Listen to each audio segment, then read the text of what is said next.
हर हर महादेव दोस्तों, आप सुन रहे हैं attendance of the heart episode 4 मेरी यानी इशिका आस्था के साथ। बनारस की सुबह अब पूरी तरह जाग चुकी थी।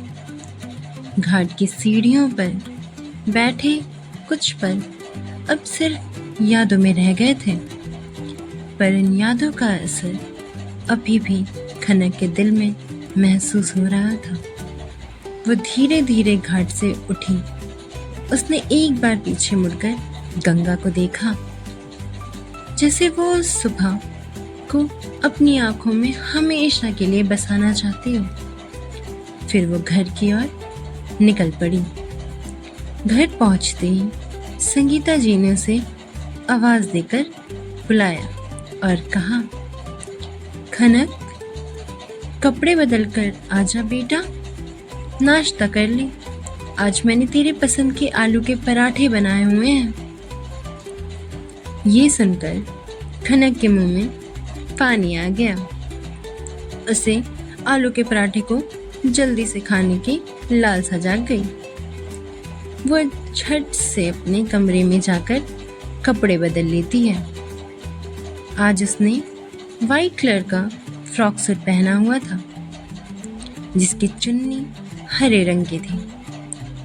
उसने अपने बालों को गुथा हुआ था और हरे रंग की माथे पर बिंदी लगाई हुई थी। वो कमरे से निकलकर डाइनिंग की ओर दौड़ जाती है। डाइनिंग एरिया में शंकर जी अपनी कुर्सी पर बैठकर अखबार पढ़ रहे थे।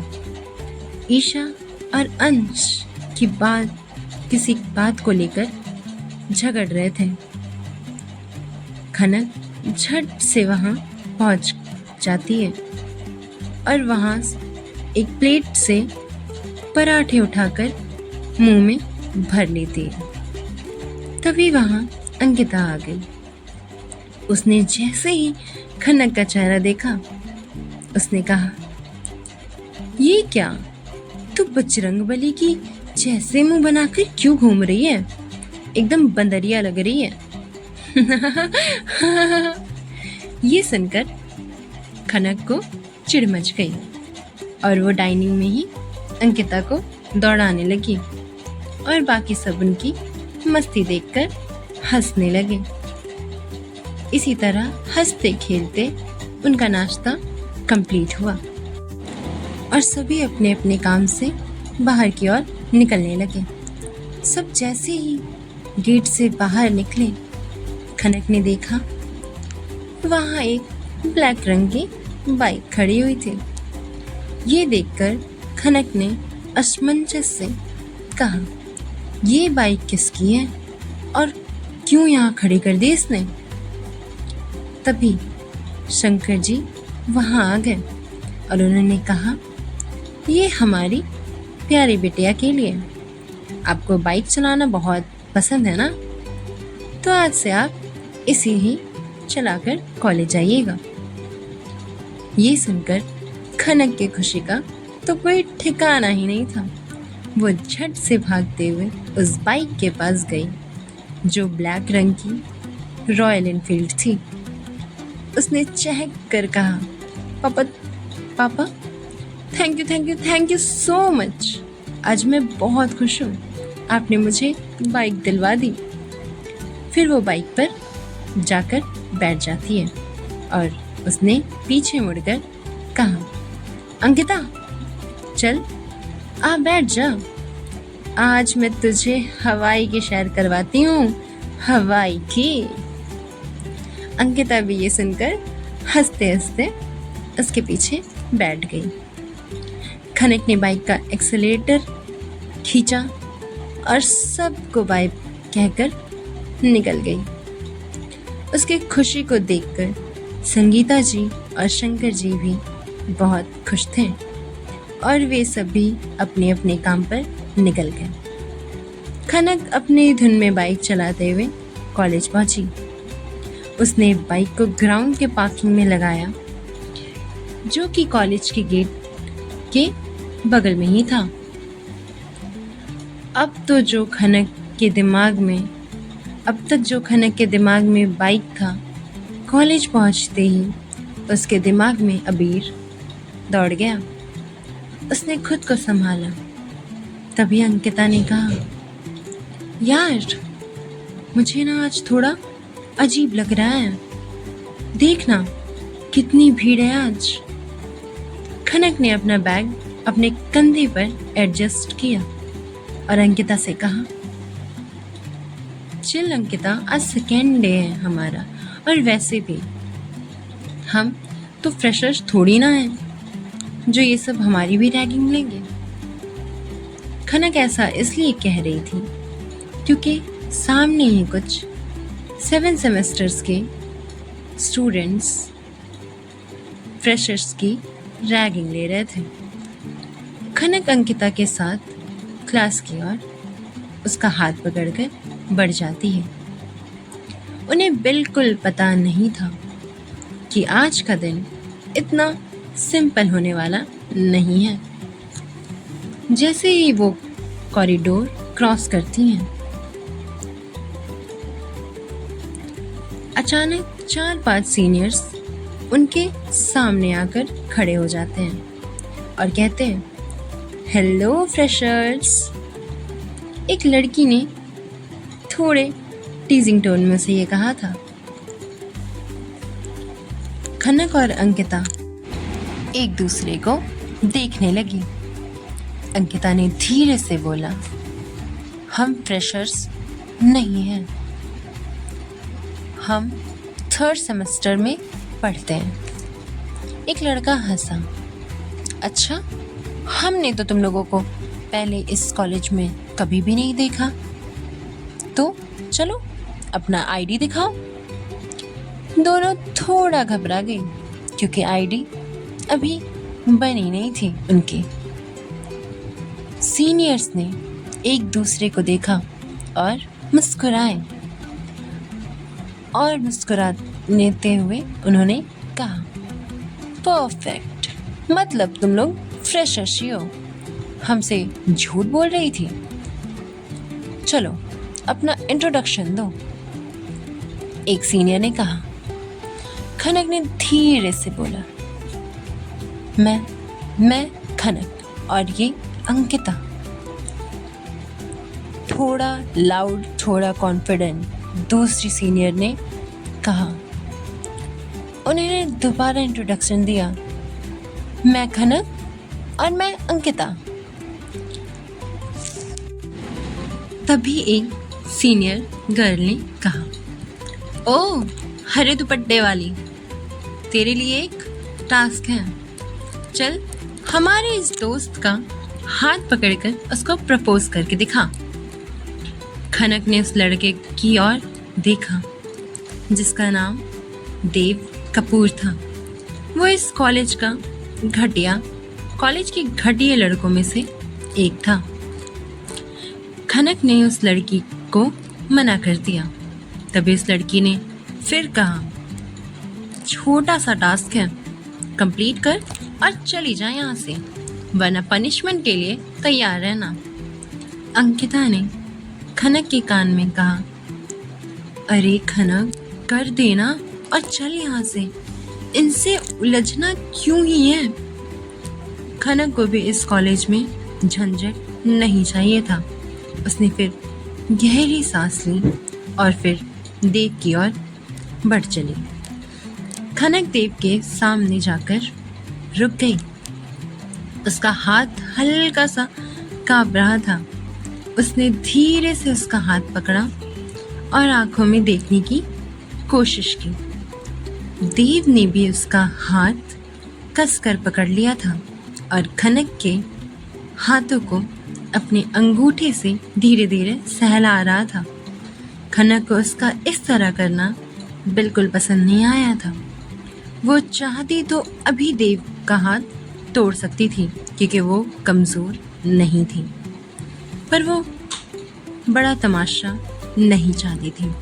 इसलिए उसने इसे इग्नोर किया और फिर से उसकी आंखों में देखा और कहने की कोशिश करने लगी। मैं उसकी आवाज हल्की सी हिल गई। I think. तभी यहाँ क्या हो रहा है? एक ठंडी स्ट्रॉन्ग आवाज कॉरिडोर में गूंज गई।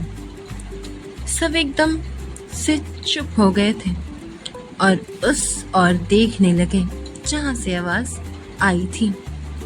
खनक ने भी उस और देखा। वहां और कोई नहीं, अबीर था। अबीर धीरे धीरे उनके पास आया। उसकी नजरें सीधा खनक के हाथ पर गई, जो अभी भी देव के हाथ में था।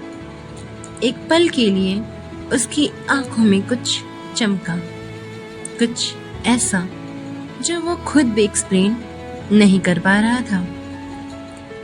और धीरे धीरे उसकी आंखें लाल हो गई। उसने झट से खनक का बाजू पकड़ा और देव से उसे दूर कर दिया। फिर उसने सीधे अपनी नजरें देव पर की। उसकी आंखें देखकर देव सहम गया और उसने झट से अपनी सफाई देने की कोशिश करते हुए कहा, सर बस हम थोड़ा फन कर रहे थे फ्रेशर्स के साथ। अबीर ने गुर्राते हुए कहा, फ्रेशर्स नहीं है वो, और this is not fun, this is harassment. उसकी आवाज में इतनी अथॉरिटी थी कि सब चुप हो गए। अबीर ने फिर खनक की तरफ देखा। खनक की नजरें जब अबीर से मिली,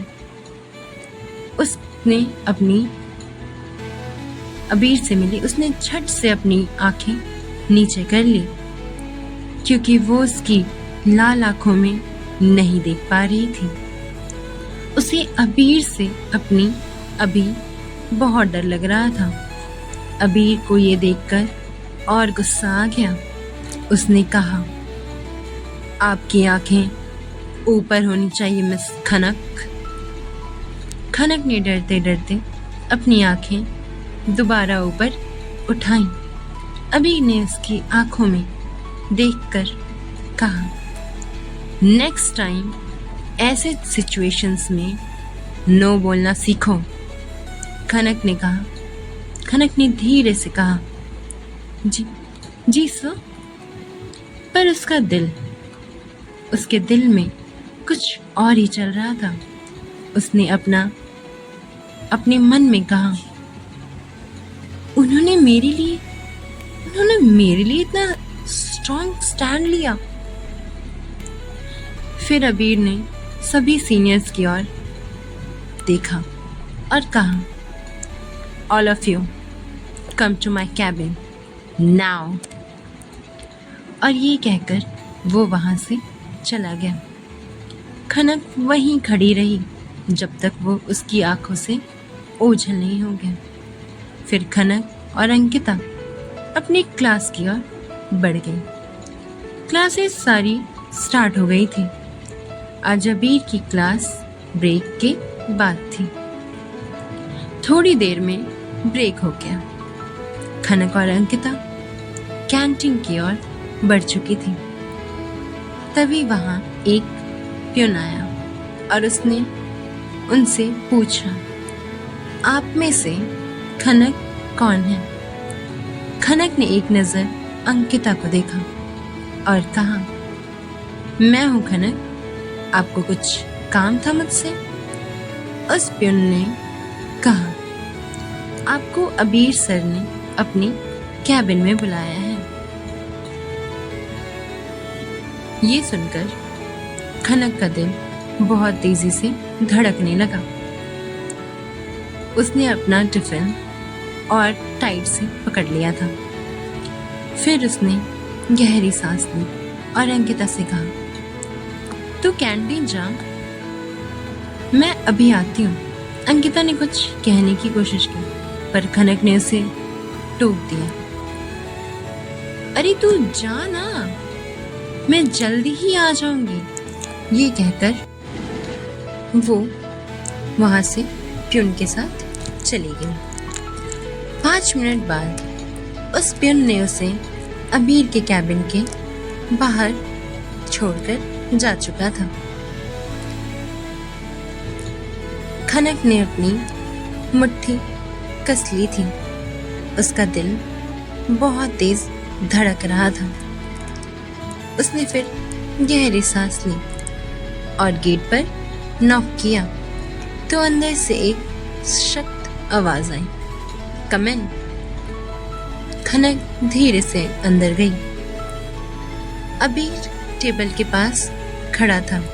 उसके हाथ में एक फाइल थी, पर वो उसे देख नहीं रहा था।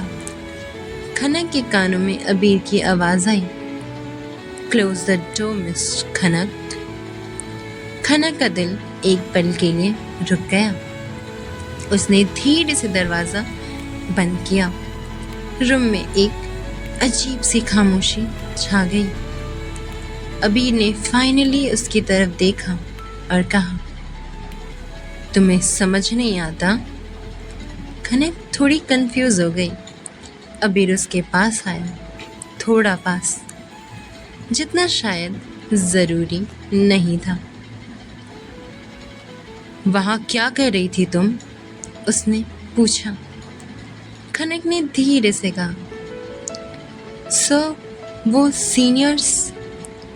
मैं सीनियर्स की बात नहीं कर रहा मिस खनक। उसकी आवाज अब और भारी हो गई थी। मैं तुम्हारी बात कर रहा हूं मिस खनक। खनक चुप हो गई।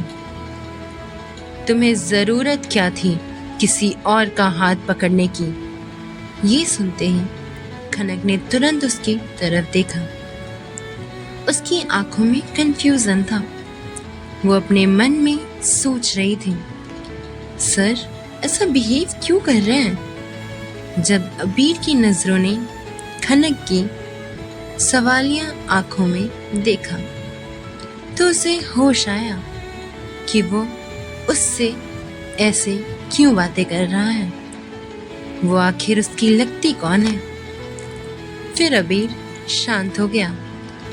वो झट से खनक से दूर खड़ा हो गया और उसने अपनी आवाज में नरमी लाई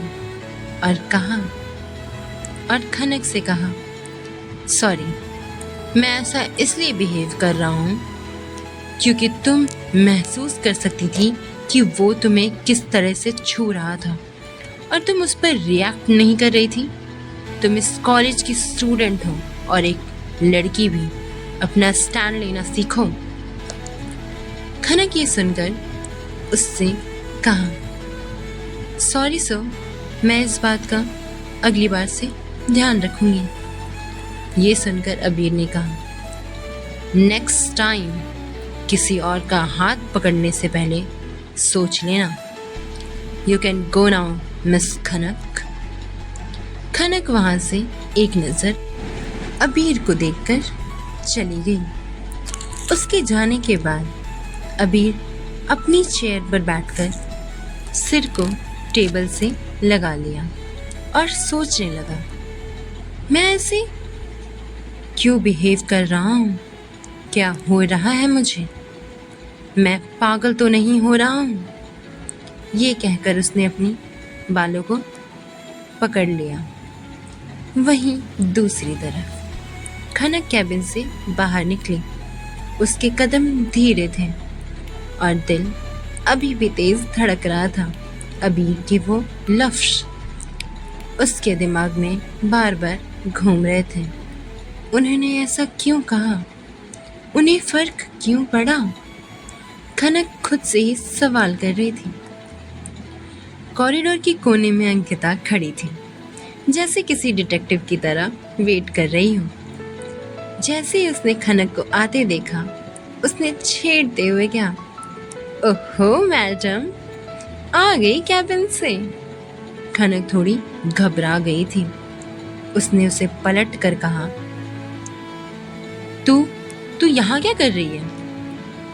अंकिता सीधा उसके पास आई और कहा, मैं तो बस ये देखने आई थी कि मेरी बेस्ट फ्रेंड ठीक है या नहीं। फिर थोड़ा झुककर धीरे से बोला, या फिर कुछ ज्यादा ही ठीक होकर आ रही है। खनक ने उसे हल्के से पुश किया और कहा, शट अप अंकिता। अंकिता ने उसका हाथ पकड़ा और साइड में ले गई और कहा, अब सीधा बताओ अंदर क्या हुआ। खनक ने उसे अंदर जो भी हुआ बता दिया। खनक अंकिता का मुंह खुल गया था। उसने कहा, नेक्स्ट टाइम किसी और का हाथ पकड़ने से पहले सोच लेना, इसका मतलब क्या है। फिर उसने अचानक से कुछ सोचकर कहा, अरे खनक, कहीं वो जेलस तो नहीं थे ना। खनक ने उसे तुरंत डांटते हुए कहा, पागल हो गई है क्या? हमें मिले हुए 2 ही दिन हुआ है और वो मेरे लिए जेलस क्यों ही होंगे। बकवास मत कर और अब चल, नेक्स्ट क्लास स्टार्ट होने ही वाली है, लंच तो कर ही नहीं पाए। फिर दोनों वहां से क्लास की ओर चल दी। थोड़ी देर में अबीर ने क्लास में एंट्री ली। सभी बच्चे शांत हो गए थे। अबीर ने एक झलक खनक को देखा और फिर बोर्ड की ओर देखकर पढ़ाना शुरू कर दिया। बीच बीच में अबीर और खनक की नजरें मिल जाती, जिससे दोनों असहज हो जाते। इसी तरह ये क्लास भी खत्म हुई और अबीर वहां से चला गया। क्लासेस धीरे धीरे खत्म हो गई थी और छुट्टी भी हो गई। अबीर पहले ही अपनी ब्लैक BMW S1000 बाइक से जा चुका था। खनक ने अपनी बाइक का स्टैंड हटाया और अंकिता को बैठाकर वहां से घर की ओर चल पड़ी। शाम का वक्त, खनक का कमरा। खनक ने अपनी डायरी खोली हुई थी और उसने लिखना स्टार्ट किया। आज किसी ने बहुत हक से मुझे डांटा। उसने रुककर फिर लिखा, जब उन्होंने मेरा हाथ छुड़वाया तो पता नहीं क्यों लगा जैसे उन्हें हक हो। उसने डायरी बंद की और धीरे से मुस्कुराई और मन में कहा, शायद मैं उनकी तरफ और खींची जा रही हूँ। मुझे उनसे लगाव और होते जा रहा है। क्या ये सिर्फ एक कोइंसिडेंस था या फिर अबीर के दिल में भी कुछ बदल रहा है? जानने के लिए सुनते रहें अटेंडेंस ऑफ द हार्ट, मेरे यानी इशिका आस्था के साथ। धन्यवाद।